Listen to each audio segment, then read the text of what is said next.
When I was at university 5 years ago, and as a graduate for a year and a half after, I was heavily influenced by left-wing politics and slightly by wokeism, because wokeism is the dominant force in contemporary left-wing political ideology. And to very quickly define what I mean by wokeism, wokeism is a subsection of left-wing political reasoning that reduces everything to a binary dynamic of oppressor and oppressed, and everything is about empowering the victim, the oppressed one at the bottom. They're seen as being morally superior because of their oppression. There's also other elements to it in terms of dividing everybody up into different social groups and seeing all inequalities as being linked through intersectionality. It's a very reductionist and regressive, anti-progressive form of politics that masquerades itself as being progressive. And it isn't all left-wing people.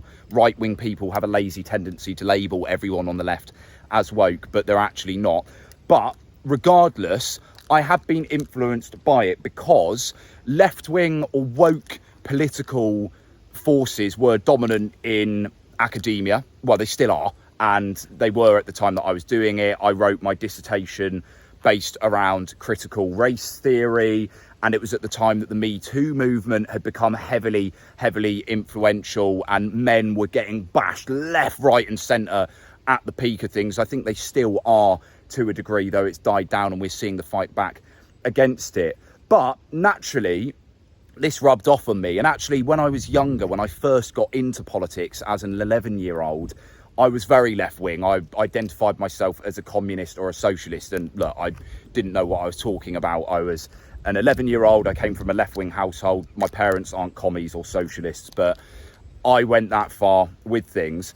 And then my ideology started to shift after I'd been in graduation for about a year and a half, 2 years. And the main reason for this is because my life started changing with the decisions that I was making. I started building a personal brand. I started building an online business. I started consuming more information around self-ownership.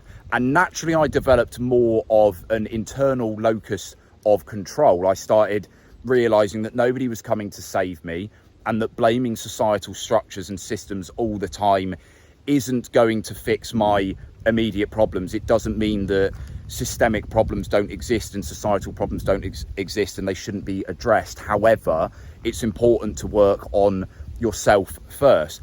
And in the process of doing these things, of building and taking more ownership, I built my resilience, and I shifted away from a very severe victim mentality that I built up over the years, and was reinforced deeper by the fact I'd had a 5 to 6 year severe battle with depression and suicidality at the same time. But one of the key reasons why I started to move away from that left-wing political thought was because of how the left was approaching things around masculinity.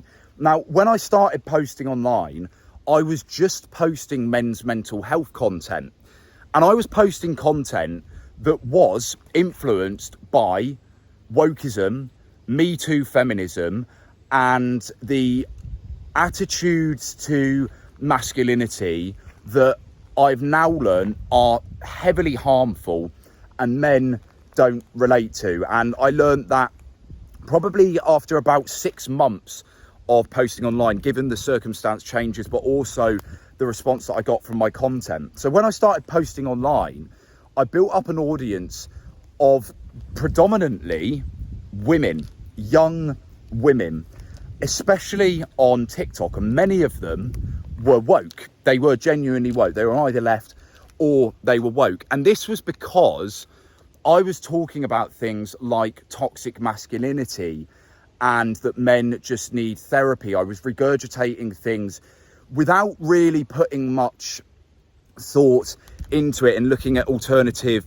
perspectives, and seeing that actually when I was younger and I felt more secure in myself as a 16 to 18 year old, well, I wouldn't say insecure, every teenager is insecure as hell, but there was a period where I felt a lot more empowered.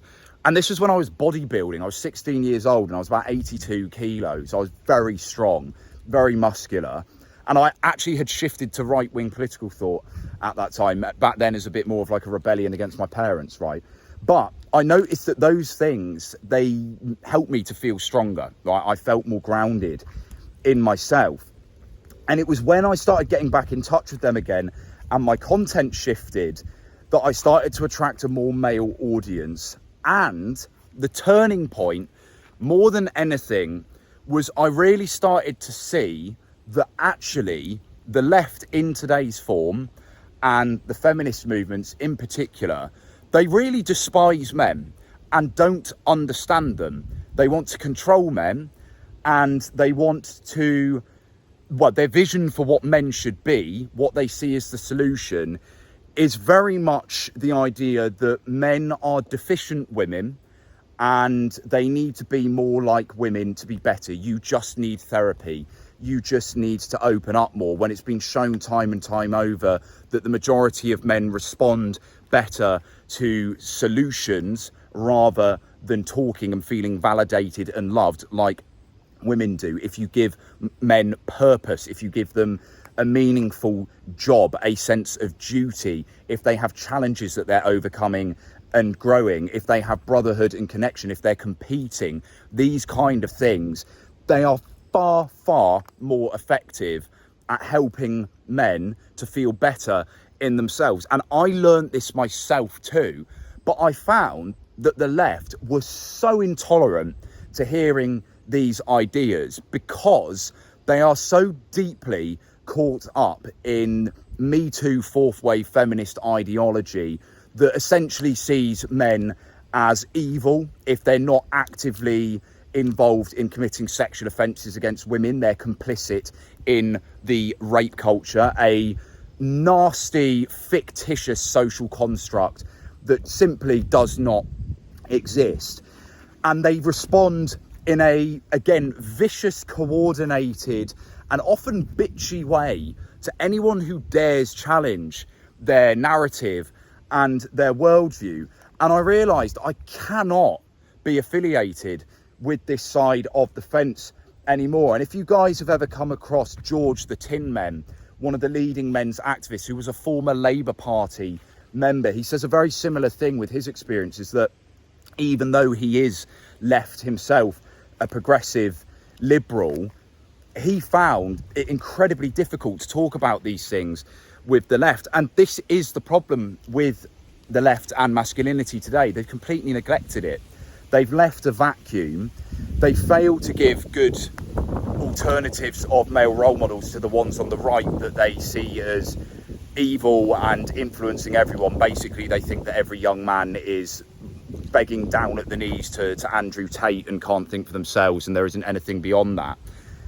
And they think that anyone who doesn't support them is right wing. And what I think is actually happening right now, despite it being shown that more men are starting to vote on the right side of the fence, and there is that growing divide between men and women, left and right, actually one of the things that we're seeing is that men are just rejecting the left. They're not turning to the right, they're just sick of the left.